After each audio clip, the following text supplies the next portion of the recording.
여러분은 여러분의 인생이 하나님의 계획 속에 있다고 믿으십니까?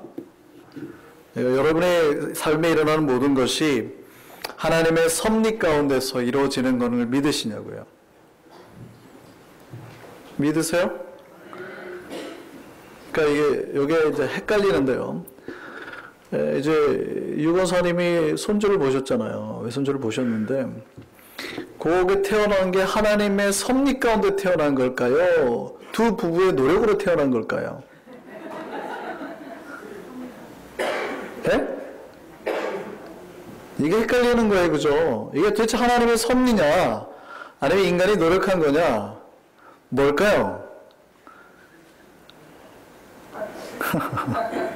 여러분이 오늘 교회를 이렇게 왔잖아요. 예배를 들어. 이게 하나님의 계획과 섭리 가운데 여러분이 앉아 계시는 걸까요? 여러분의 노력으로 이렇게 온 걸까요? 아침 일찍 일어나고 노력하고 애쓰셔서 왔잖아요. 우리가 인간은 열심히 일을 하는 거고 맞아요. 우리가 열심히 사는 것도 맞지만 우리는 다 하나님의 섭리와 계획 가운데서 이루어짐을 믿는 사람들입니다. 믿으십니까? 그러니까 우리 안에서 시작되는 모든 것은 하나님의 의도와 목적을 가지고 이렇게 마치 톱니가 마치 탁탁탁탁 맞물려가고 있다고 믿는 사람들이에요. 그걸 믿는 거예요. 그러니까 섭리는 어떻게 하는 거예요? 믿는 거예요. 근데 문제는 그 섭리를 우리가 느낄 수가 있어요, 없어요? 네. 사실은 섭리 자체가 느껴지진 않아요. 섭리는 믿는 거예요. 내가 그 섭리가 이루어지는 걸 느껴지지는 않고 믿는 거예요. 믿는 거. 그러니까 문제는 느껴지지 않는 거에서 발생하는 거라는 거예요. 섭리가 뭐냐면 섭리는 한자로 말하면 끌어당길 섭자에 다스릴 리자예요.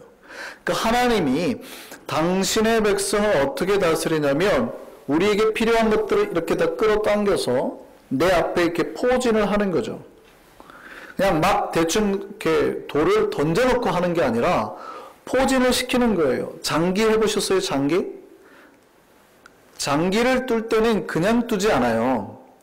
제가 잡기에 능한 이유가 저희 아버님 때문인데 제가 초등학교 2학년 때 바둑으로 저희 반에서 제가 재패를 했어요. 당시에 제 급수가 한 8급 됐던 것 같아요. 뭐 놀리시지도 않으시죠? 8급이 대충 어떤 정도 느낌인지 잘 모르지. 아마추어 초보자들이 한 8급 돼요. 어쨌든 제가 바둑과 장기를 유독 잘 뒀는데요. 장기가 그냥 두지 않고 장기를 처음 시작할 때는 포진을 합니다. 보통 장기가 있고 양기마가 있고 양상이 있고 뭐 이렇게 있어요. 그러니까 말을 어디다 두느냐, 상을 어디다 두느냐에 따라서 체스도 그러잖아요. 체스도 캐슬링이라 그래가지고 이거 막 바꾸기도 하고 막 그래요. 어쨌든요. 이 포진을 하고 두는 거예요. 이걸 뭐라 그래요? 섭리라 그런다. 그러니까 돌을 그냥 막 던져놓고 한 게 아니라 계획과 목적을 가지고 당겨서 배치를 해놓고 그거에 따라서 움직이게 하는 게 뭐예요? 섭리라 그러는 거예요. 신자들은 뭐를 믿냐면 하나님께서 이 땅 위의 모든 언약을 성취시키는 방법들을 자기의 이 목적에 맞춰서 섭리에 따라서 이루어 가신다는 거예요. 이 세상의 모든 것이 하나님이 다스리시는 의지와 은혜로 정하신 목적을 달성하기 위하여서 움직여지는 것이라는 거예요. 이거를 믿는 사람들이라는 거예요. 믿으십니까? 특별히 우리 신자들은 무슨 섭리냐면 이제 복의 섭리 가운데서 복의 섭리를 따라서 움직이는 사람들이에요. 그러니까 어떤 섭리가 있는데 원래 우리는 복의 섭리를 경험하지 못하는 사람들이에요. 우리는 원래 죄의 섭리, 멸망의 섭리. 왜냐하면 우리가 예수 믿기 전에는 사탄의 자녀였잖아요. 마귀의 자식이었잖아요. 원래 너는 거짓아비 마귀에서 났으며 그러잖아요. 그러니까 우리는 원래 죽음, 뭘 해도 죽음으로 목적지가 향해져 있는 거예요.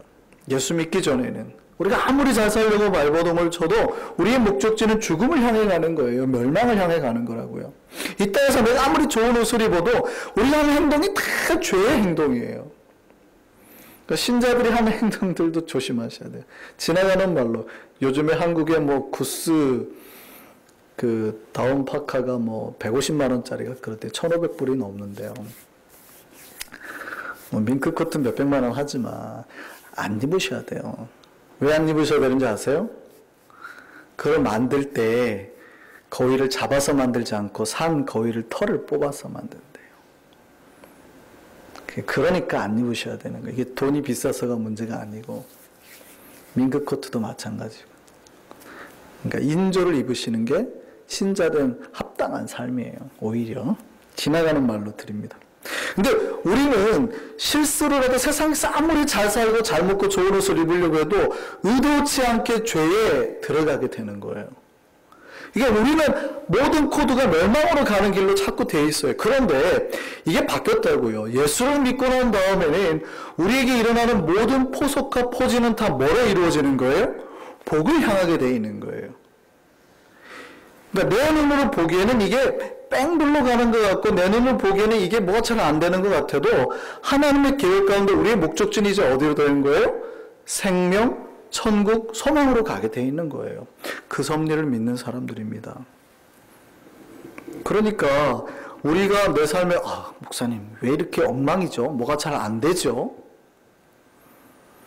그렇게 보이더라도 하나님께서 인도하시는 길로만 가면 그 길이 바른 길이요, 그 길이 빠른 길이요, 그 길이 우리가 목적지를 향하는 가장 최적에 적합한 길이라는 거예요.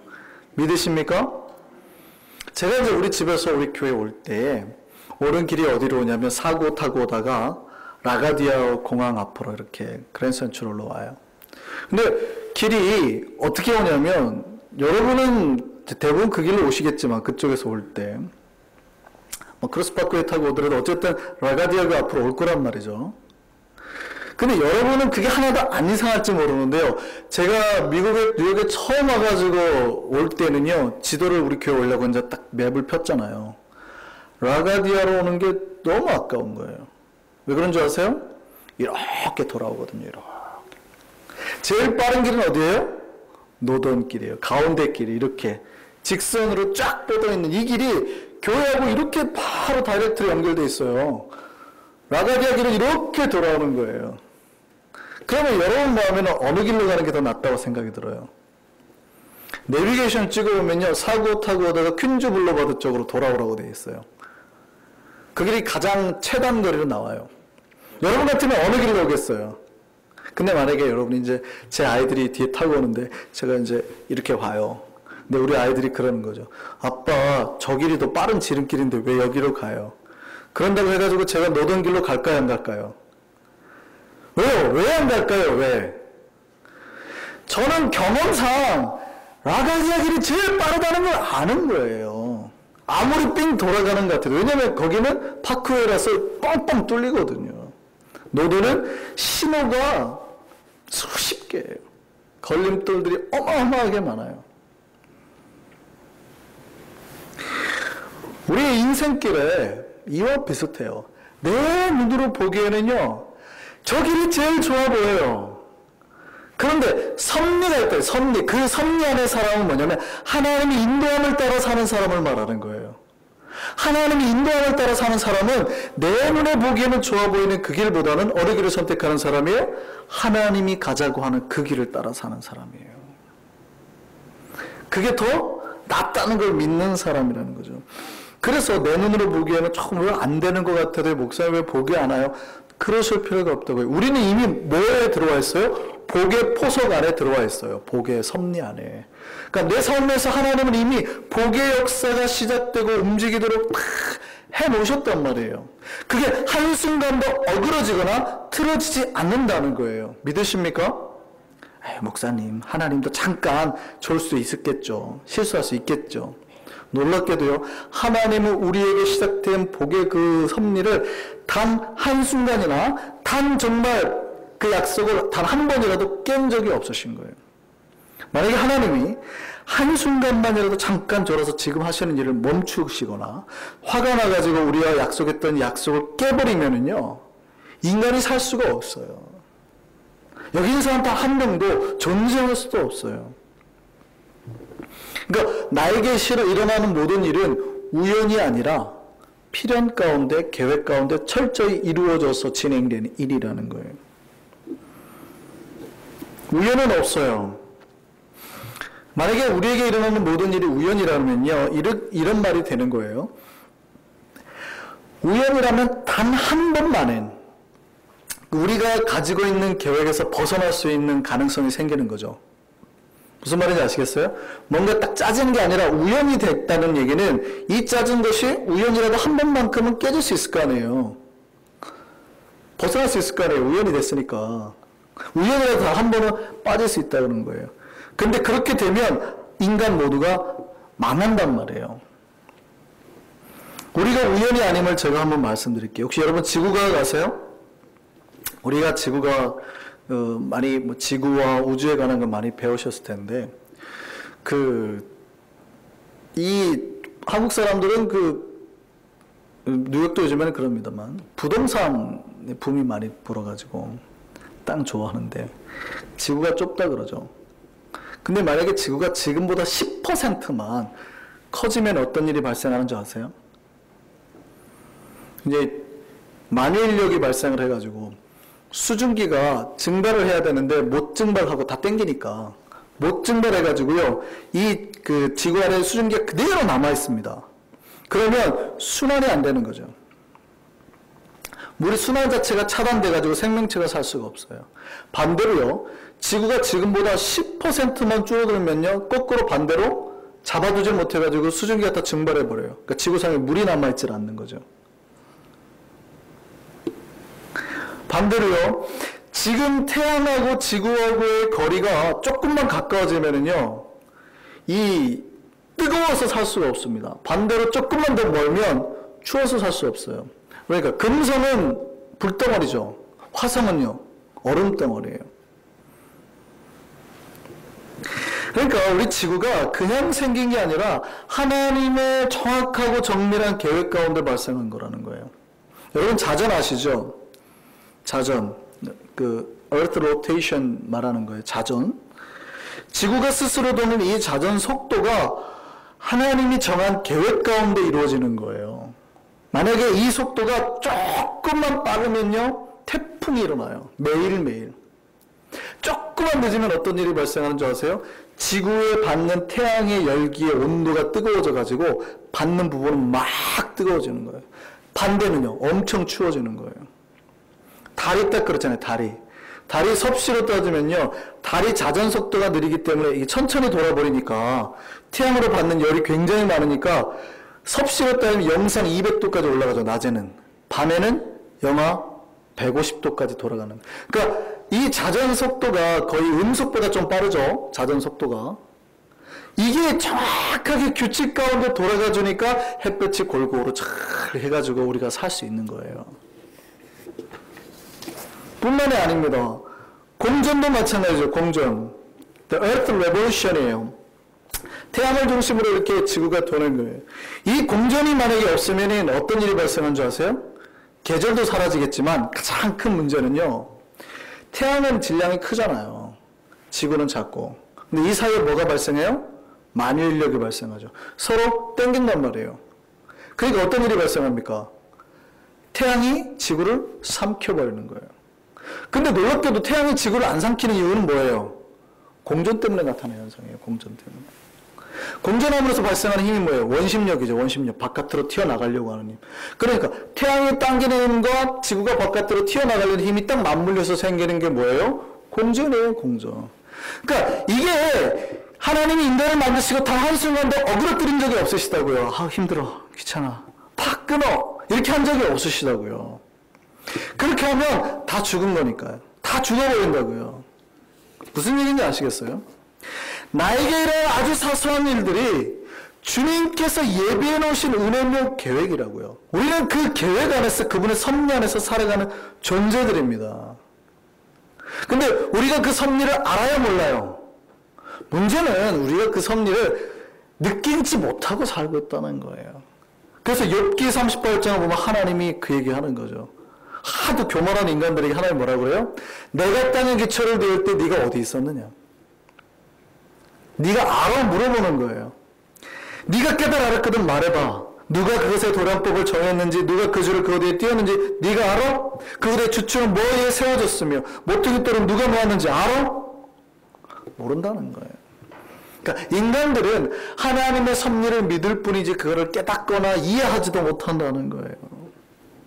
우리의 인생은 하나님의 섭리 가운데 흘러가게 됐음을 믿으시기 바랍니다. 그러니까 특별히 제가 복의 섭리라 그랬잖아요. 그러니까 우리는 예수를 믿은 다음부터 이 복의 섭리가 우리에게 시작되는 사람들이에요. 그 성경은 끝없이 우리에게 뭐라고 말하냐면 상속자. 옛날 우리 구약 개역 성경을 보면 개역 개정에서는 상속자로 표현이 됩니다만 우리 옛날 개역 성경을 보면 후사라 그러죠. 후사. 이 후사가 뭐냐면 상속자라는 뜻이에요. 뭐의 상속자예요? 복의 상속자라는 뜻이에요. 복의 상속자. 그래서 성경에 복이라고 언급된 게 600번이 넘게 나와요. 우리 매일매일 여러분 한 번씩 하나님 앞에서 복을 성경에서 찾아도 1년 지나도 다 그 수를 못 찾아요. 얼마나 2번씩은 찾아야지 찾을 수 있다고요. 하루에 한 번씩만 찾으면. 성경이 우리에게 뭘 말하냐면 복에 대해서. 너희는 들어와도 복 받고 나가도 복을 받을 존재라는 거예요. 만복의 근원 하나님께서 아브라함에게 주셨던 그 약속을, 그 복을 우리에게 주시고 이끌어 주는 거예요. 우리는 그 복의 섭리 가운데 사는 사람이라는 거예요. 믿으십니까? 그 복을 우리가 느끼지 못할 수는 있어요. 그러나 반드시 이루어진다는 거예요. 대신에 조건이 있죠, 조건. 문제는 이 조건이 우리를 좀 힘들게 합니다, 신자들은. 조건은 그 복이 누구에게 이루어진다는 거예요. 그 복이 예수 안에 있는 자들이에요. 예수 안에 있는 자들. 우리가 지난 크리스마스 때 살펴봤습니다. 하나님이 아브라함에게 약속하셨던 복이 누구를 통해서 이루어지는 거예요? 이삭과 야곱을 통해서 이루어지는 게 아니라고 그랬잖아요. 그 복은 그 자손, 단수라고 그랬어요. 그 자손을 통하여 주시는 거예요. 그리고 그 자손을 믿는 자들에게 이루어지는 복이라고요. 바울이 이거에 대한 신학적인 증명을 해내는 거예요. 갈라디아 3장 16절 다시 한번 보시죠.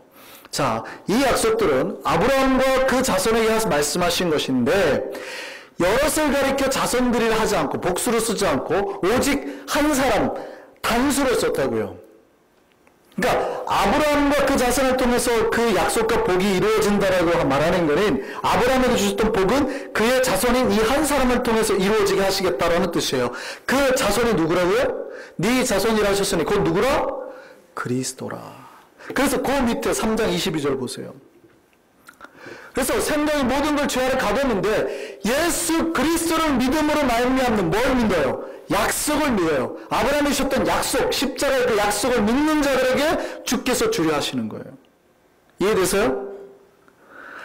아브라함이 그러니까 성경에서 복을 가장 많이 받은 사람 중에 대표가 아브라함이잖아요. 왜냐하면 복을 다 주겠다고 했으니까. 근데 그 복을 누구를 통해서 준다는 거예요? 그의 자손인 예수 그리스도를 통해서. 그런데 그 자손인 예수 그리스도를 우리가 믿으면 보세요 다시요. 예수 그리스도를 믿음으로 말미암는 약속을 믿는 자에게 주께서 주신다고요. 이해되셨어요? 그래서 예전에는 우리가 어떤 섭리요? 죄의 섭리, 멸망의 섭리로 살았지만 이제는 무슨 섭리로 살아요? 복의 섭리로 사는 사람이에요. 예수를 믿는 자에게 주시는 복. 바로 아브라함에게 약속하셨던 그 복. 이해되세요? 우리는 그걸 받고 사는 사람이라고요. 이제 우리가 할 일은요. 예수 그리스도의 가르침대로 살면 돼요. 예수의 말씀대로 살면 돼요. 예수 안에서 떠나지 않으려고만 하면 돼요. 누가 그 복을 못 받으니까. 하나님의 섭리가 역사되지 못하는 게 있어요. 뭐냐면 그 예수 그리스도 박혀 있는 자들에게 주시는 복. 일반인들에게 주는 복 말고 영생의 복, 구원의 복, 신자들에게 주는 복을 말하는 겁니다. 왜냐하면 하나님은 우리 자유의지를 넘어서서 역사하지 않으세요. 무슨 얘기인지 아시겠어요? 인간의 자유의지를 넘어서서 역사하시는 것은 우리를 꼭두각시 취급하시는 거기 때문에 우리가 죄에서 벗어나지 않을 때 그 은혜 가운데 거하는 거예요. 근데 우리가 거기에 벗어나면, 우리가 죄에서 벗어나면 하나님의 섭리 가운데서 멀어지는. 그래서 우리가 구원받을 수 없게 되는 거예요. 그러니까 우리가 할 일은 뭐예요? 항상 주 안에 있기 위해서 기도하고 예수를 받아들이기 위해서 주님의 임재와 주님의 사랑과 그 안에 거하기 위해서, 진리 안에 거하기 위해서 노력해야 된다는 겁니다.